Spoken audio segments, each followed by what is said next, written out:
Planning is the most important and often most overlooked aspect of gardening.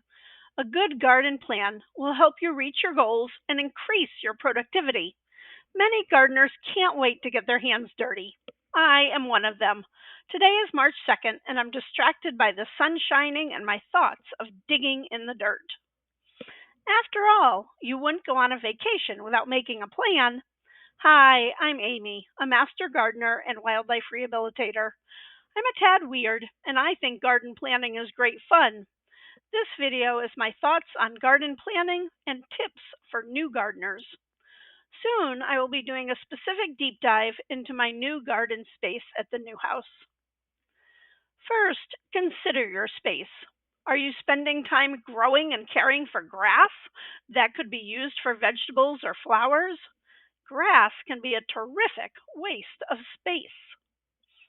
Consider the needs of pets and children. They may need some lawn for a play area, but examine what lawn is actually being utilized. If you have limited room, start by deciding where to plant your sun lovers.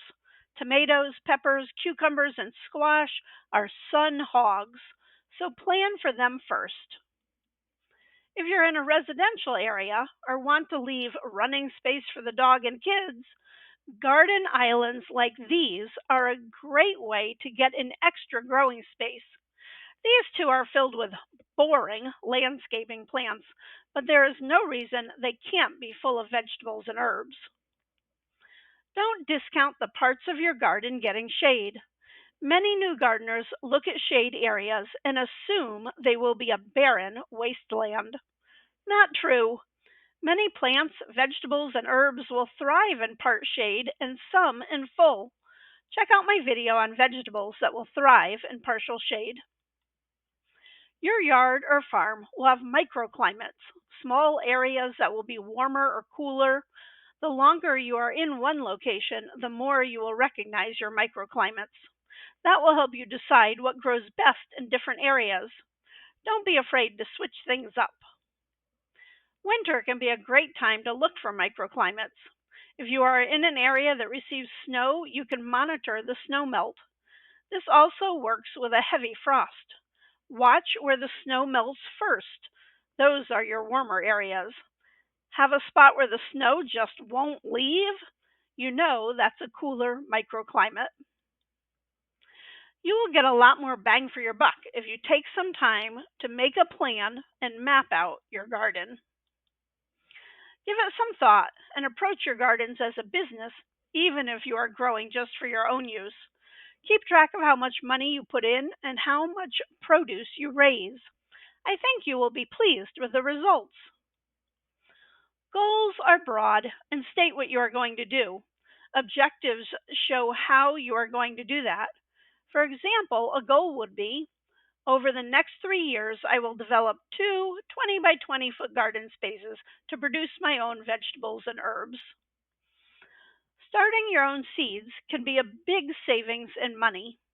It also lets you explore varieties that are more adapted to your region. If you need to buy transplants, check out your local farmers market or small nursery. Avoid the big box stores. I have several garden areas. I like to have smaller areas that are easy to manage and work well with rotation. One reason I like smaller plots is psychological. Smaller plots are less overwhelming, and I can easily accomplish a task in a short amount of time. This helps keep me positive and moving forward. As well as sun, your garden will need water. Make sure you are close to a water source. Hauling water in August isn't fun. Plan to grow vertically. Trellising plants is a great way to save space. Trellis plants can be planted closer together. It also increases airflow, which is important for plant health.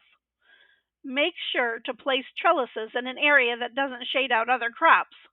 Or be strategic and place them in a spot where they do shade cool weather plants like lettuce. New gardeners sometimes have a hard time deciding what to grow. Consider what vegetables you like to eat. What do you cook? What do you take on a picnic? Grow what you love.